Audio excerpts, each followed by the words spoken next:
Bueno, buenas noches a todos, buenas tardes, casi iba a decirles, pero es buenas noches, ya está bastante oscuro. Es un tremendo honor para nosotros como familia Laínez iniciar con nuestro primer día de Hanukkah, encendido de velas. Para nosotros este momento es bastante importante. Hace 2 años exactamente estaba por ser operado. Era un día domingo y el día siguiente iba a ingresarme, iba a tener mi operación de médula, de un tumor de médula. Para los que no me conocen, está meses después de esa fecha de hace 2 años, está publicado en la página de seguidores mi testimonio. Y ese día pues lo recuerdo como si fuera ayer. Y yo recuerdo que iban a operarme un día sábado, si te acordás. Sí, pero... Y yo quería que fuese un sábado. Yo quería que fuese un sábado porque recuerdo que Jesús hizo muchos milagros en día sábado. Para el cristianismo Jesús rompió la ley con eso. Sin embargo, ya se entiende que eso no es así. Y yo quería que me operaran un sábado. Y luego me dijo el médico, te voy a dejar hasta para el día domingo, hasta el día lunes, perdón. Y yo dije, no, quiero que sea sábado. Pero luego me acordé, el día lunes es para amanecer el primer día de los milagros de Hanukkah. Y eso fue algo muy especial. Recuerdo que el lema de seguidores para entonces era fanáticamente felices, y que habíamos aprendido a estar felices en todo tiempo. Recuerdo que fue algo que al final decidí no llorar. Logré inyectarle a mi familia el ánimo. Iba seguro tras mi milagro. Tal vez me queda oportunidad al final de hablar un poquito de eso.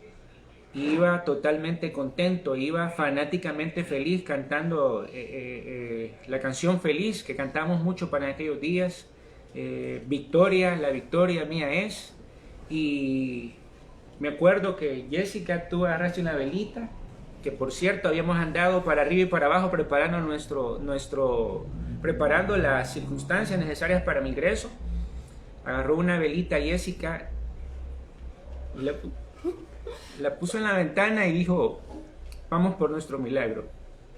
Y bueno, aquí estoy con todo mi cuerpo totalmente conectado, moviéndome, caminando, dando guerra. Y ese es un testimonio de cómo en Hanukkah se hacen los milagros. Pero esta era solo una introducción. Mientras los demás se conectan, mientras nos escriben, tenemos a Rodrigo, al pastor Rodrigo ahí saludándonos.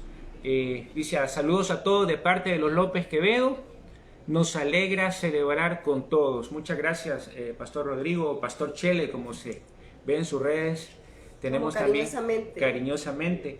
Tenemos también a Brenda Granado saludándonos. Voy a pedirle la asistencia a Saulito, porfa, si me haces el favor y me traes algo para leer ahí los comentarios. Dice Brenda, feliz Hanukkah familia amada, deseoso de aprender. Bien, qué bien, tenemos a Kenneth. Tenemos a Kenneth, dice, feliz Hanukkah de parte de toda la tropa, que seamos merecedores de recibir muchos milagros, que la luz de estos días nos ilumine. Nos ilumine, sí, así es. Hay milagros en estos días, hay muchos milagros. Se me llenan mis ojos de lágrimas, de felicidad, de recordar todo lo que pasó en ese tiempo. Y no solo fue el milagro mío, sé que en la comunidad después también hubieron otros milagros. Así es. Y como les digo, si nos conectamos con el Eterno, si nos conectamos con Dios, veremos milagros, los milagros que esperamos. Más saludos, Jessica. Sí, también tenemos a Mercedita, dice, saludos Moisés y familia, feliz Hanukkah. Igual Feliz Merceditas. Feliz para Hanukkah, usted y su familia. Sí, así es. Luis Ricardo dice, bendiciones a todos, feliz Hanukkah, el Eterno les siga bendiciendo. Bendiciones para usted también y su familia. Bendiciones. Mago Ceguera dice, qué alegría de llegar a un tiempo como este. Tiempo como este, así es. Qué alegría, qué alegría. Celebramos fiestas que nos dan vida. También tenemos a Nora Melara, dice, bendiciones. Les estoy siguiendo en mi trabajo. Feliz Hanukkah. Bendiciones. Nuestros mejores días, luz de felicidad. Así es. Sonia dice feliz Hanukkah. Y Raquelita también aquí como siempre presente dice saluditos Moy y familia, bendiciones, feliz Hanukkah a todos, que todos recibamos muchos milagros y seamos capaces de poder verlos. Así será Raquelita. Y también tenemos a la familia Molina Acosta, dice feliz Hanukkah, amada comunidad, Moisés y familia, esperando también nuestro milagro de Hanukkah de los Molina. Magdalena también nos saluda. Carito de Chévez, agradecida con Dios por todos los milagros recibidos, la salud, la paz en el hogar, la bendición de ser uno con mi esposo, etcétera. Feliz Hanukkah, que la luz de Jesús resplandezca en nuestras vidas. Amén, así es, así es. También tenemos a Odi, dice, felices en nuestro comienzo de Hanukkah. Desde la casa de los Villedas reciban un saludo y abrazos. Y a Tetuna Dodan les dice feliz Hanukkah. Amén, feliz Hanukkah. Bonito de poder leer estos mensajes y saber que estamos en sintonía. En sintonía, conectados. Creo que muchos hemos podido constatar cómo en las diferentes páginas de alrededor del mundo se empezó con la celebración ya desde hace algunas horas. Y ahora vamos a entender y a ver la importancia de celebrar Hanukkah. Ahora vamos a aprender por qué es que es necesario celebrar Hanukkah, qué nos enseña Hanukkah, qué significa Hanukkah y qué es lo que proyecta o debe proyectar Hanukkah hacia las nuevas generaciones. Vamos a tratar de ver por lo menos 3 o 4 cosas en los próximos minutos, si nos da el tiempo. ¿Algún otro sonido? ¿Algún otro saludo, perdón? Saludo, dice también Renata.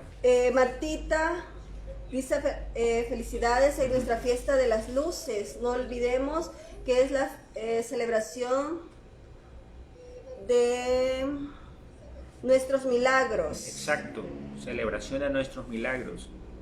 Renata dice, diles qué bonita Hanukkah. Ah, gracias. gracias Renata.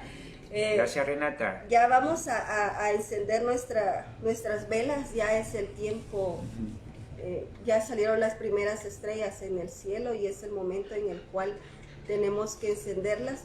Este día, por ser el primer día de la fiesta, se dicen 3 bendiciones, 3 oraciones. El resto de días solo se dicen 2. Vamos a encenderlas. Regularmente se dice de tenerla aproximadamente 30 minutos, ¿verdad? El mínimo de tiempo de tenerla. Si se puede, pues toda la noche, que bien, ¿verdad? Pero el mínimo de tiempo de tenerlas encendidas es 30 minutos. Y se ponen en la ventana, como ayer lo decía el pastor también, lo ponemos en la ventana porque dice que es el momento en el que mayor cantidad de personas pasan en las calles y ellos pueden ver que estamos nosotros celebrando una fiesta especial, la fiesta de los milagros. Si usted en su casa no lo puede poner en una ventana porque vive en un apartamento, lo puede poner en el centro de su sala, de su mesa de la sala, y estar alrededor de ellas contemplándolas, meditándolas durante el tiempo que usted considere, ¿verdad?, necesario. Y pues vamos a encenderla, ¿verdad? Vamos a decir las oraciones. Bendito eres tú, Señor Dios nuestro, Rey del universo, que nos santificó con sus preceptos y nos ordenó encender las velas de Hanukkah. Bendito eres tú, Señor Dios nuestro, Rey del universo, que hizo milagros a nuestros patriarcas en aquellos días, en tiempos como este. Amén. Bendito eres tú, Señor Dios nuestro, Rey del universo, que nos mantuvo con vida y nos sostuvo y nos hizo llegar a este momento. Amén. Bien, qué bien por este momento, qué bien por estos tiempos. Esto significa una historia grande, enorme, de un peso y de un simbolismo enorme, muy, muy fuerte. Esto lo ignora el mundo. Y qué lástima que el mundo cristiano prácticamente lo ha ocultado, simplemente por el estigma de ser de judíos. Pero esto nos va a hacer ahora recapacitar en el tema crisis de identidad. Y yo le puse ahí la pequeña leyenda o la pequeña descripción. Si tú no profundizas en tu vida o en los aspectos de la vida, vas a quedar condenado a imitar. Voy a tener una lectura bíblica. Quiero hacer un micro paréntesis. Ahorita quiero saludar a Suyen Flores, que es una amiga que también está pendiente. Bienvenida, Suyen. De la transmisión. Estuvimos hablando con ella hace poco. Hola, Suyen, nos da gusto que esté acá. Y también a todos los demás amigos nuestros que tal vez no conocen la comunidad, pero que sí en estos momentos están prácticamente participando siempre en la transmisión de la comunidad. Te voy a pedir la Biblia, por favor. De nuevo, nuestro querido asistente estrella, Saulito, la Biblia, por favor. Ahora traje una Biblia que los va a sorprender, creo que a la mayoría. Esta es una Biblia católica de la Vulgata Latina, de prácticamente la compilación más antigua de todas las Biblias, ahí por el siglo IV, siglo III, inmediatamente después de los primeros concilios, cuando se institucionaliza el cristianismo. Y esta es una versión guadalupana. Este es un recuerdo de mis papás, desde hace bastante tiempo ellos la compraron. Así es que voy a usar esta Biblia para leer ahora. Es bastante grandecita, es bastante pesadita, es ilustrada. Recuerdo que en una ocasión hicimos una pequeña broma ahí a un amigo que le dijimos, vamos a llevar esta Biblia para algo a la iglesia. Y a la hora de las horas lo hicimos entrar a la escuela dominical, cuando los jóvenes estábamos acostumbrados a usar una Biblia súper pequeña porque no queríamos que se nos vieran, lo obligamos a ir con la Vulgata Latina. Así es que voy a hacer una lectura bíblica. Esta noche va a ser bastante introductoria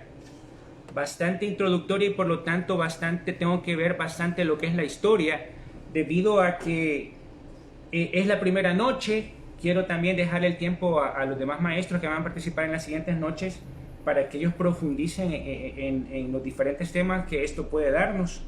Y voy a leer en Daniel capítulo 8, un poco incómoda acá con tremenda Vulgata Latina. Voy a leerlo un poquitito rápido, me voy a acomodar un poquitito más acá y voy a leerlo. Tiene palabras un poquitito extrañas y voy a leerlo un poquito rápido. Dice: en el año tercero del reinado del rey Baltasar se me presentó una visión a mí, Daniel. Está hablando Daniel. Y dice: después de aquella que tuve al principio o el año primero, esta visión la tuve hallándome en el Alcázar de Susa, que está en el país de Elam, y en la visión parecióme que yo estaba sobre la puerta de Ulai, y elevé mis ojos. Esa es la introducción del capítulo 8 de Daniel, pero lo más importante es más adelante, cuando habla acerca de un rey, que va a llegar. Y voy a leer del versículo 15, versículo 13 en adelante. Y oí a uno de los santos que hablaban y dijo un santo a otro, y yo no conocí, y que estaba hablando por cuánto tiempo durará lo que significa en la visión acerca del sacrificio perpetuo, acerca del pecado, causa de la desolación. Si ustedes se fijan, tiene un poquitito de problema de consistencia en la lectura corrida, porque es una Biblia que hace honor a las referencias más antiguas de la Biblia. Y dice acá que en el versículo 18: y mientras él me hablaba, yo caí sobre mi rostro al suelo, mas él me tocó y me hizo volver a mi anterior estado. Díjome entonces: yo te mostraré las cosas que han de suceder al fin de la maldición o el castigo de Israel. Habla de un castigo de Israel y dice: porque en este tiempo tiene su término. El carnero que vistes, aquí ya nos mete a Hanukkah, y empezamos con eso. Dice: el carnero que viste armado de astas es el rey de los medos y de los persas. El macho cabrío es el rey de los griegos, y la grande asta que tiene entre sus ojos denota el primer rey. Las 4 astas que quebrada aquella nacieron en su lugar significan que 4 reyes que se alzarán en su nación, mas no tendrán la fuerza o poder del primer rey. Está hablando de cuando Alejandro el Grande muere y quedan 4 reyes, de estos quedan 2 fuertes, y dice en el 24: y se afirmará su poder, mas no por su fuerza, sino por su astucia. Aquí habla específicamente de Antíoco, Antíoco IV, Epifanés, que significa manifestación, el manifestado de Dios o la manifestación misma de Dios. Era un hombre tan malo, tan pícaro, tan astuto, que también sus seguidores le llamaban como Epimanés, porque significaba el loco. Y dice que por su astucia, y dice, mas no por su fuerza, sino por su astucia, y no es fácil figurarse cómo lo asolará todo. Y hará cuanto se le antoje, y todo le saldrá bien, y quitará la vida a los esforzados israelitas, al pueblo de los santos, según le plugiere.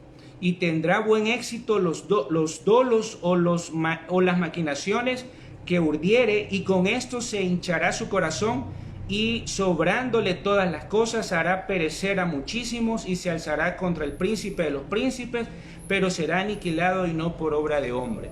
Esto lo leo como introducción, tratando de que vean que la historia de Hanukkah prácticamente fue profetizada en Daniel capítulo 8. Quisiera tener un poquito de... En Daniel capítulo, por favor, en Daniel capítulo 8, y en ese caso, la historia de Hanukkah, no sé cómo no pudiéramos contarla como parte de la Biblia, si al leer Macabeos nos damos cuenta de que prácticamente es casi tipo el nivel lingüístico de un profeta, de un sacerdote, de una persona que está citando una conexión directa con Dios. Y en ese caso, pues nos metemos a los problemas de teología, más que todo de los puntos teológicos de la cristiandad de ahora, donde hablan qué tiene que ir y qué no tiene que ir en la Biblia. Pero bueno, vamos a hablar aproximadamente 3 cosas. Vamos a ver una pequeña breve historia de sucesos, vamos a ver en la profundidad de los macabeos ante la superficialidad griega, y vamos a ver que los griegos todavía no se han ido, todavía están acá y están fuertes como la primera vez. Si nos queda tiempo vamos a hacer referencia a los milagros. Así que déjenme contarle que Alejandro Magno, con él empieza la historia. Alejandro Magno no fue enemigo del judaísmo. De hecho, Alejandro Magno, que la palabra Magno significa en griego grande, en realidad el nombre en español sería Alejandro el Grande, apodado el Grande. Todos sabemos que fue el conquistador más famoso, el más contundente, el más habilidoso. Fue el conquistador que lideraba a sus tropas, él peleaba, él era desde muy pequeño un hábil guerrero. Me imagino que debe haber sido fenomenal. O sea, yo disfruto ver la película de Alejandro el Grande, incluso disfruto ver la película de Troya y ver cómo los griegos desarrollaron su habilidad en la pelea. Me imagino a Alejandro. Cualquiera esperaría que cuando Alejandro llegó a Israel, llegó y arrasó a Israel. Pero fíjense que no fue así. Alejandro el Grande, cuando llegó, prácticamente se bajó de su caballo, de donde iba, se acercó al sumo sacerdote y le hizo una reverencia. Eso no lo vas a ver en ninguna parte, eso no lo vamos a ver en una película. En la película vamos a ver el poder y los destrozos que hacía. Y en todas las civilizaciones mesopotámicas. Ahora, el elemento característico de los griegos era que no solo eran imperialistas militares, también eran imperialistas culturales. Los griegos, a donde sea que iban, trataban de imponer sus esquemas de vida, su lenguaje, su arte, su arquitectura, su literatura, su filosofía, su panteón griego, su forma de adorar a esos dioses, sus orgías, su prostitución, su paganismo, su forma tan antimoral, por decirlo así, de adorar a sus dioses. Ahora, cuando llega Alejandro a Israel, hay una historia fascinante acerca del primer encuentro de Alejandro con los judíos. El sumo sacerdote de entonces, al saber que Alejandro iba para Israel, sale de la ciudad, lo espera en la entrada a suplicarle que no destruya Jerusalén, porque obviamente tenían que proteger el sagrado templo. Y en ese caso hay en el Talmud, en la sección Yomá 69a, y en el libro de las antigüedades judías del historiador judío Flavio Josefo, encontramos el relato que el sumo sacerdote del templo, temiendo que Alejandro fuera a destruir la ciudad, salió al encuentro antes que entrara a la ciudad, antes que llegara, Alejandro baja de su caballo y hace una pequeña reverencia al sumo sacerdote judío. Y todo su ejército se queda. Y este que no es el grande Alejandro, que no se inclina ante nadie. Y el general Parmenios, uno de sus generales famosos y buenos generales, le pregunta: ¿y por qué has hecho semejante reverencia ante este señor, ante este sacerdote?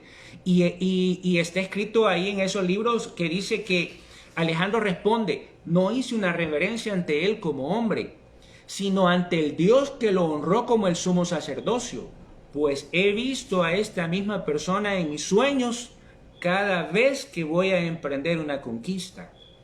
Por alguna razón, Alejandro asoció al sumo sacerdote judío con esa persona que se le aparecía en sus diferentes conquistas que hizo. Ahora, los griegos tuvieron una influencia enorme. De hecho, los romanos fueron prácticamente, ellos asimilaron por completo, se asimilaron a la cultura griega. Por consecuencia, el cristianismo mismo que nace en el Imperio Romano, que se institucionaliza en el Imperio Romano, hereda una gran influencia griega, helena, porque obviamente Roma se dejó prácticamente asimilar por completo, se apantalló, se alucinó de la grandeza de los griegos. Así que prácticamente el mundo completo del Imperio griego, el mundo completo después de que Alejandro muere, tuvo que escoger si quedarse rezagado, anulado, reprimido y hasta cierto punto marginado, o hacerse un heleno, hacerse un griego, asimilarse a la cultura griega. Así que por lo tanto la interacción entre judíos y griegos, que el judío siempre fue muy celoso de su práctica, impactó bastante sobre el judaísmo. Es algo que prácticamente casi era como ver ahora un partido final de Champions, para decir, o para ver cómo al final iban a entrelazarse, si se iban a mezclar griegos con judíos, o al final eso iba a terminar en un conflicto. Ahora bien, Alejandro, como les dije, llegó, absorbió pacíficamente a la tierra de Israel dentro de su imperio. Como tributo a su conquista pacífica, los sabios del pueblo declararon que todos los primogénitos de aquella época fueron llamados Alejandro, y desde ese entonces hasta hoy Alejandro aún sigue siendo un nombre prácticamente judío en honor a él, y hicieron incluso una festividad menor el 25 de Tebet. Ahora, judíos y griegos comenzaron así a tener una interesante pero compleja relación cultural. Había un mutuo respeto, y la interacción entre ellos prácticamente fue positiva plenamente. Para los judíos, los griegos eran una nueva y exótica cultura del oeste. Los judíos admiraban su escritura, los judíos admiraban su tradición intelectual, que producía filósofos como Sócrates, Platón. De hecho, Aristóteles fue por 2 años el tutor de Alejandro, y eso era muy admirado de parte de los judíos, su nivel universitario, por decirlo así, su nivel intelectual. Los griegos, por su parte, nunca habían conocido a alguien como los judíos. También los griegos tenían una admiración por los judíos. Se dieron cuenta que era la única nación monoteísta que tenía un concepto de un Dios único, de un Dios infinito, que ese Dios los amaba, a diferencia de los griegos que creían que los dioses eran sádicos, eran malos con su pueblo. El Dios de los judíos era bueno y que se preocupaba por ellos. Ellos se admiraron al ver que los judíos tenían tradiciones legales y filosóficas profundas y complejas. Los judíos de entonces tenían una tasa de alfabetización y una infraestructura de bienestar social que el mundo antiguo no lo tenía. Recordemos que la Torá instruyó a cuidar a padre, a madre, a proveer para sus progenitores cuando eran mayores, a ayudarse mutuamente. Tenían una regla de esclavitud que prácticamente no era una explotación de esclavitud, Y eso fue admirado por los griegos, a tal punto que, si ustedes se recuerdan, estudiamos hace poco, que Ptolomeo II mandó a traducir, obligó a 70 sabios de Israel a traducir la Biblia hebrea al griego. Pero luego de la muerte de Alejandro, las cosas cambiaron drásticamente. Y es así como les traigo el tema de esta noche: crisis de identidad. Si no profundizas, estás condenado a imitar. Cuando la filosofía griega reconoce al hombre como el pináculo de la creación, como que es lo más perfecto de todo, sin tener a nadie más a quien rendirle cuentas. La mitología griega también aceptaba un panteón de dioses caracterizados por sus caprichos, sus egoísmos. Sus dioses nunca se interesaron en el bien de su pueblo. Ellos disfrutaban de lujurias, disfrutaban de la venganza y en consecuencia obligaban prácticamente a sus súbditos a un comportamiento similar para adorar a sus dioses. Los griegos se sintieron muy ofendidos de que la sociedad judía se dedicara al perfeccionamiento personal a través de la Torá, a través de someterse al código divino de la alianza, de la Torá, del pacto. Y en ese caso, pues, las cosas empezaron a ir mal. Y más tarde que temprano, el experimento multicultural de Alejandro chocó por primera vez entre la superficialidad, belleza de los griegos con la profundidad del alma judía, con la profundidad de la santidad, de aquel momento de retroinspección para ver a su Dios, para ver al prójimo. Chocaron. En la Torá está detallado cómo Hashem forma al pueblo de Israel desde Abraham con la idea de modelar a través de este nuevo pueblo, del pueblo israelita, un pueblo diferente a las naciones depravadas, sanguinarias, que lo rodeaban de toda la tierra. Ahora, el conflicto estalló rápidamente, se volvió complejo el conflicto, porque no podíamos decir que era griegos contra judíos, porque cuando Alejandro llegó, prácticamente comenzaron a seducir hábilmente a muchos judíos y traerlos al helenismo, que fueran asimilándose, que fueran imitando, que fueran absorbiendo el helenismo, y a tal punto que llegó un momento cuando ese conflicto estalla que la clase alta de los judíos prácticamente se helenizó completamente. Entonces era un momento complejo, porque no era griego contra judíos, sino que también era judíos contra judíos, judíos que se habían helenizado, habían adoptado la cultura helenista, algunos hasta habían renegado de su identidad judía, así que también hacían guerra contra los judíos que se habían negado a helenizarse. De esta forma es como podemos ver aquí la existencia de dos tipos de hombres: el hombre original, que profundiza, que sabe de dónde viene, que sabe qué pasó en el pasado y por lo tanto puede ver hacia el futuro y hacia dónde va. Y está el imitador, el que solo se queda a ver lo que hacen, lo que le proyectaron, la suerte de lo que le proyectaron, sea de lo que sea, le gustó y comenzó a hacerlo. Ahí tenemos aquí podemos ya ver la historia de estos dos tipos de hombre: el original y el imitador, el que sabe y el ignorante, que por cierto hasta prefiere ignorar. A mí, mientras no me digan, mejor, yo no quiero saber de eso, yo lo que quiero es sentirme bien. El que estudia para llegar al conocimiento y el que le da pereza estudiar. Aquí en Hanukkah podemos ver cómo el hombre original y el hombre que se asimila fácilmente están palpables acá. La pregunta sería: ¿hacia qué le tiramos nosotros en pleno siglo XXI? La élite de los judíos de entonces se dejaron seducir gradualmente por la belleza griega. La élite urbana de Jerusalén adoptó el lenguaje, la vestimenta, la cultura, el arte, sus deportes, trataron ya de desarrollar su fortaleza física y olvidaron la instrucción de la Torá. Trataron de desarrollar sus habilidades competitivas y pusieron a dormir el desarrollo espiritual, el desarrollo del alma, el elevar el alma, el acercarse a Dios por medio también de la transformación interna. Así que los más rápidos fueron rápidamente captados por los griegos, fueron incluso hasta soldados de los griegos, fueron ascendiendo en el ejército griego por su fortaleza y su rapidez. Los griegos en Jerusalén construyeron un estadio deportivo al sur del templo. Ahí incluso jóvenes, hijos de sacerdotes y sacerdotes jóvenes, se asimilaron de tal forma que se desnudaron como andaban los griegos y desnudos competían. Revirtieron quirúrgicamente, imagínense cómo estaban en ese momento de adelantada la ciencia y qué dolor no pudo haber causado, pero quirúrgicamente quitaron su circuncisión.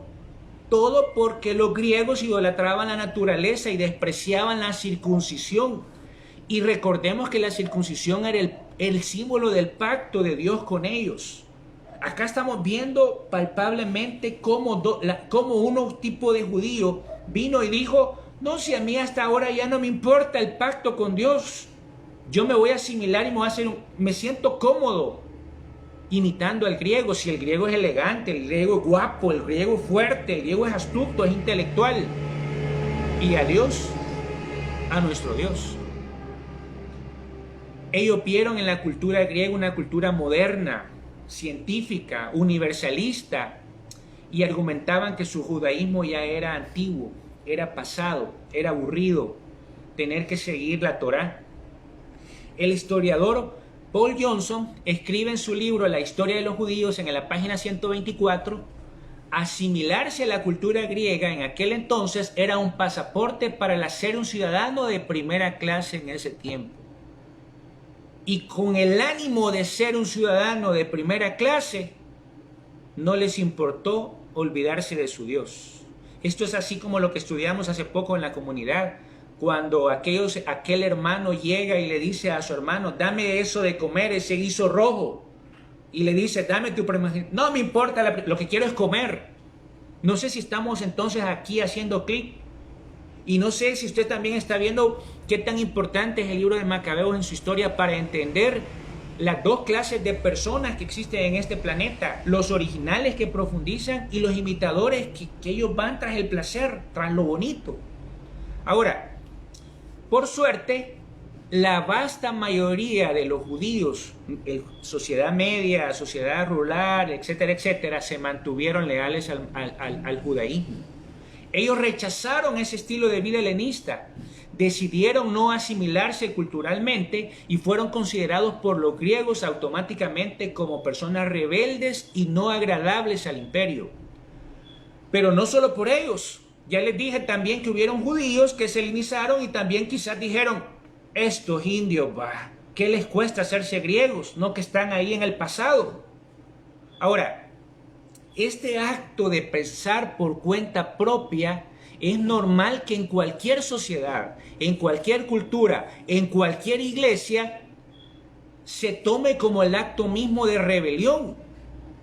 Eso de que desafiar a las masas y decir: yo considero y veo y analizo que esto es diferente, eso es como ofender a alguien. Alguien decía por ahí: si quieres enemigos, basta con solo que expreses tu opinión. El mismo Platón, el mismo filósofo griego, dijo la siguiente frase: aquellos que pueden ver más allá de las sombras de sus culturas nunca serán entendidos y mucho menos serán comprendidos por las masas. Nadie es más odiado que aquel que dice la verdad. Vinieron estos judíos humildes, a lo mejor de la clase media, y dijeron: pero es que eso no es lo que nos representa, esa no es nuestra identidad, esa no es nuestra originalidad. Nosotros no venimos de los dioses griegos que se complacen en el paganismo, en la sangre y en el homosexualismo, etcétera, etcétera. Nosotros venimos de un Dios real, poderoso, que nos sacó de aquel lado. Somos hebreos, venimos del otro lado y venimos a conformar una nación mejor, una nación que modele el plan de Dios, el plan perfecto. Así es que yo puedo retarlos esta noche a ser una persona original, a ser una persona con criterio propio, a que tome decisiones propias, a que piense, a que actúe en consecuencia de principios que usted mismo encontró, de edificios escriturales que usted mismo fue descubriendo en base a la Biblia. No le recomiendo que se asimile a lo que otra persona dice. Así es que actuar independiente del pensamiento de las masas es algo prácticamente importante para que una persona sea original. Podemos ser un poco presos físicamente del mundo como está ahora. Es bastante difícil que seamos totalmente libres. Físicamente a lo mejor yo tengo que cumplir ciertas normas, pero en lo personal yo, y creo que todos los libres pensadores, en el sentido emocional, en el sentido mental, nosotros no somos presos de este sistema cultural y social actual. Ahora, ¿qué es lo que marca la diferencia entre un hombre original y un imitador? La respuesta es sencilla. El hombre original profundiza en los diferentes aspectos de la vida y el hombre imitador es un fácil manipulable en cualquier sitio. ¿Y qué puedo hacer? Y se acostumbra a que todo le dicen. Y se acostumbra a preguntarle eso. ¿Y qué hago aquí? Y los matrimonios a veces son de 3. No es que el tercero sea Jesucristo ahí arriba ayudándoles. A veces es el pastor o es otro líder espiritual que esté en medio de los matrimonios porque no son capaces de decidir, porque se acostumbraron a que sea otra persona la que esté dictándoles la plana de lo que tienen que hacer. En la vida laboral, en la vida social, tenemos la palabra de Dios. Tenemos que despertar nuestra conciencia, tenemos que despertar ese faro interior, tenemos que ser originales. Y Hanukkah nos está enseñando eso. Hanukkah nos está enseñando que no debemos de aceptar en nuestro diccionario, no debe existir la palabra asimilación. Los griegos comenzaron a sentirse primero incómodos al ver la profundidad espiritual de los judíos y luego llegaron a sentirse amenazados por la conexión real que había entre un Dios poderoso que les hacía milagros a ese pequeño pueblo de judíos. Y ellos solo se quedaban viendo sin poder hacer nada. Ellos sabían que la historia judía era rica en hazañas, donde su pueblo los liberaba de un sinfín de cosas. Ahora, es así como a mediados del siglo II antes de Cristo, Antíoco Epifanes publicó un decreto que rompió con los planes de Alejandro, que ya había muerto, que era la tolerancia religiosa y construir un mundo multicultural. Él derogó la religión de todas las otras personas. Él prohibió la enseñanza y la práctica del judaísmo. Macabeos lo describe muy bien y me gustaría leer Macabeos 6, 1 y 2. Se lo voy a leer. Casi no leo acá en línea, pero ahorita que estoy usando un tomo de la Vulgata Latina, créame que me pican las manos por ojearla y por verla, me da curiosidad. Es Macabeos 6, 1 y 2, y dice: de ahí a poco tiempo envió el rey un senador de Antioquía para que compeliese a los judíos a abandonar las leyes de su Dios y de sus padres, y para profanar el templo de Jerusalén. Y estoy leyendo directamente de Macabeos, y dice, y para profanar el templo de Jerusalén y consagrarlo a Júpiter olímpico. Y luego dice, como también el de Jericín. Recuerde que ya estaban divididos, reino del norte, reino del sur. Reino del norte estableció el monte Jericín como el monte para adorar a Dios, y obviamente Jerusalén tenía su templo para adorar a Dios. Y dice que Jericín en Samaria iba a ser consagrado a Júpiter extranjero. Luego dice, así que vióse caer entonces de un golpe sobre todo el pueblo un diluvio de terribles males. Ya en Daniel leímos que fue en parte una reprimenda divina a los judíos por sus pecados. Dice más adelante, porque el mismo templo estaba lleno de lascivias y de glotonerías propias de los gentiles y de hombres disolutos mezclados con rameras y de mujeres que entraban con descaro a los lugares sagrados, llevando ahí cosas que no era lícito llevar. El mismo altar se veía lleno de cosas ilícitas y prohibidas por las leyes. No se guardaban ya los sábados, ni se celebraban las fiestas solemnes del país, y nadie se atrevía a confesar sencillamente que era judío. Wow, cuando leo esto y lo leo de los Macabeos, yo siento como que estoy leyendo cualquier otro libro de la Biblia, a pesar que tenemos aquel estigma de que los Macabeos no es inspirado por Dios. Pero aquí estamos comprobando cómo vino Antíoco Epifanes, se apodera de toda la raíz del centro religioso de los judíos, que era el templo, y prácticamente destruye por completo cualquier posibilidad de sobrevivir a los judíos religiosamente hablando. Ahora, aquí voy a hacer un pequeño paréntesis. Me pica también la boca por hablarle de los samaritanos, porque los samaritanos, una de las raíces del pleito que en el Nuevo Testamento hay, judíos contra samaritanos, es debido a que los samaritanos en el monte Gerizim fueron muy complacientes con los griegos y les prestaron abiertamente, prácticamente les cedieron abiertamente el templo de Gerizim que ellos habían construido para adorar a Dios, para que fuese impuestas estatuas de los dioses paganos de los griegos y que ahí fuese adorado por medio de sacrificios horribles a los dioses griegos. Y de ahí tenemos una de las raíces del por qué en el Nuevo Testamento vemos que judíos con samaritanos no se llevan. Eso me gustaría tocarlo tal vez en otro momento. Pero ahora, en Jerusalén, muchos de los judíos helenizados intentaron sacar al judaísmo de sus hermanos y conducirlos al moderno mundo de Grecia. Así que para lograr sus propósitos, estos judíos buscaron al mismísimo Antíoco Epifanes. Y el 25 de Kislev del año 168, escúcheme bien, el día que se celebra el nacimiento de Apolo para los griegos, el nacimiento del dios Sol para los romanos, y que ahora se conoce como el 25 de diciembre por el cristianismo como el día del nacimiento de Jesús, Antíoco Epifanes, usando de su picardía, como ya leímos en Daniel, y se introduce al templo, edifica un altar encima del gran altar donde recién se habían presentado ofrendas quemadas diarias. Y eso está en Macabeos capítulo 1, 54-59. Y sacrificó ahí un cerdo sobre el altar y ordenó que con parte de la sangre se hiciera prácticamente un caldo que luego se mandó a salpicar por todo el templo a fin de mostrar su odio y desprecio por el Dios de los judíos. Imagínense qué grave esto.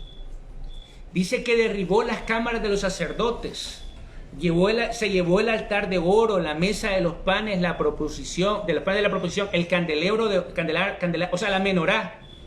El templo de Jerusalén fue dedicado a Zeus, dios Olimpo. Eso está en Macabeos 1, y voy a leerlo.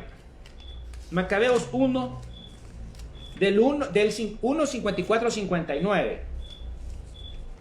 Macabeos 1, 54, 59. Déjenme ver por acá.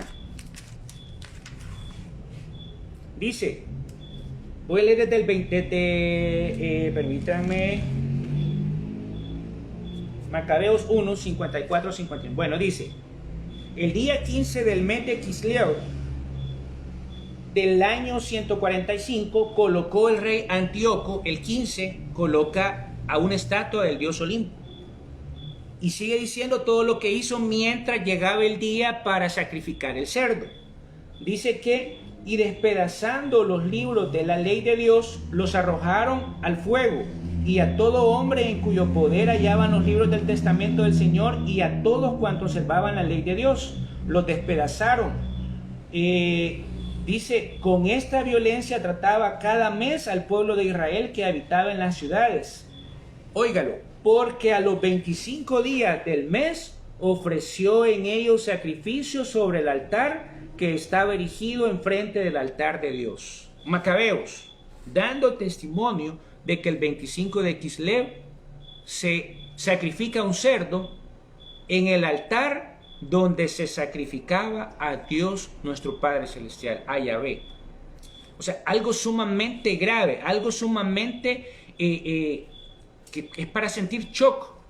Yo, que soy un gentil venido al Dios de Israel, siento el celo y se siente horrible eso. No digamos los judíos de entonces pasando por eso.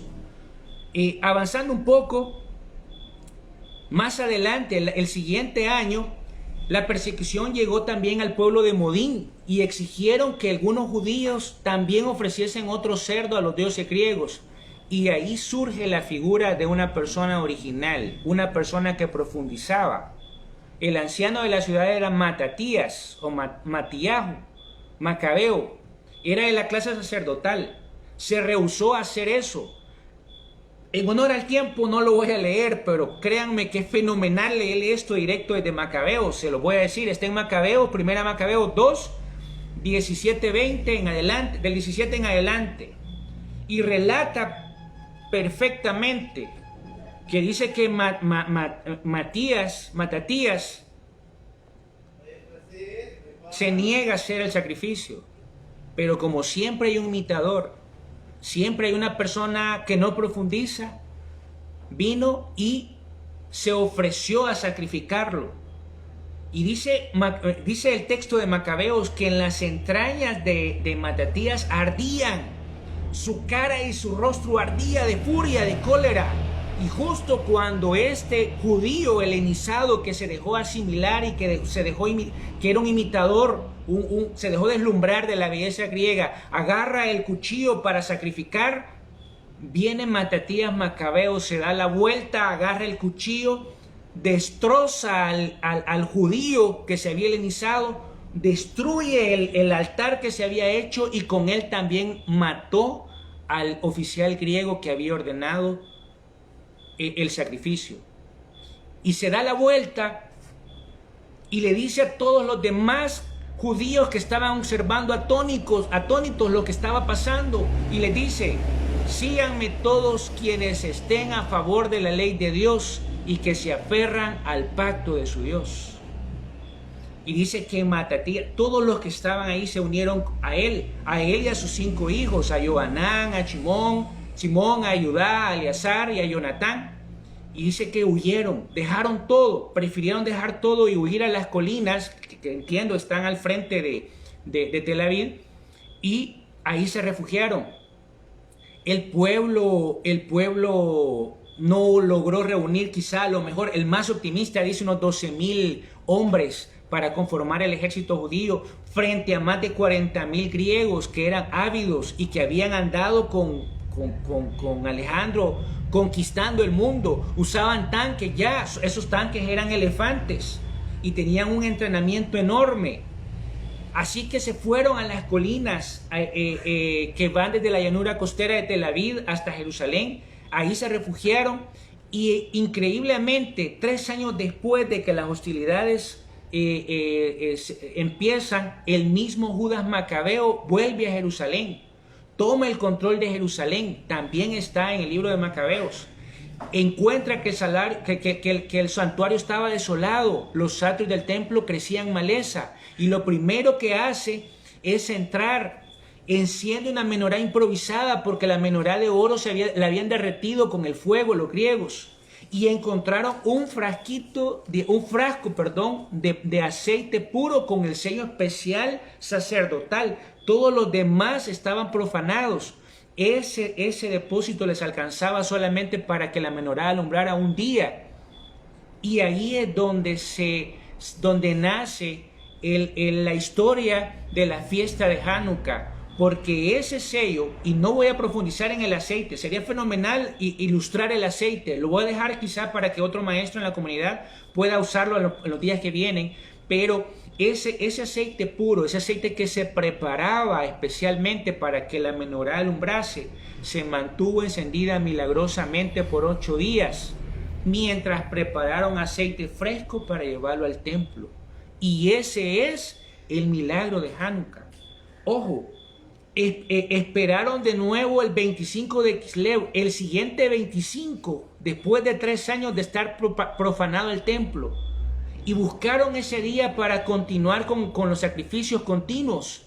El mismo 25 de Kislev, ojo, en el calendario hebreo, que ya no coincidía con el 25 de diciembre, porque uno el calendario es lunar y el otro es solar. Significa que en ese entonces hicieron el momento de la dedicación, la rededicación del templo, lo santificaron de nuevo, y con ello santificaron no solo el templo, también sus utensilios, los altares, incluso el mismo día hebreo fue santificado. Y al no coincidir con el 25 de diciembre, porque ya les dije, hay diferencia en los calendarios, el 25 de diciembre corriente quedó profanado. Solo se santificó el 25 de Kislev. Y el otro 25 quedó profanado, porque es el calendario solar.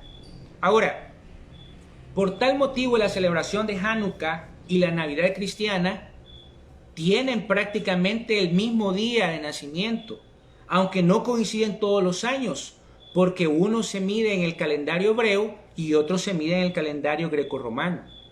Así es como exactamente 3 años después de que Antíoco hizo su sacrificio sobre el altar, se reanudaron de nuevo las ofrendas quemadas diarias, continuas, y eso está en Macabeos 4, 36, 54, en 2 Macabeos 10, y el milagro de los 8 días está escrito en el Talmud, está en la sección Talmud Shabbat 21b, para el que lo pueda estudiar. Ahora, en manera de conclusión, he dado la historia, como le dije, es primer día, me siento que es lo ideal dar la historia para que de aquí para allá usted tenga elementos probatorios o justificaciones válidas para que usted celebre con más amor Hanukkah.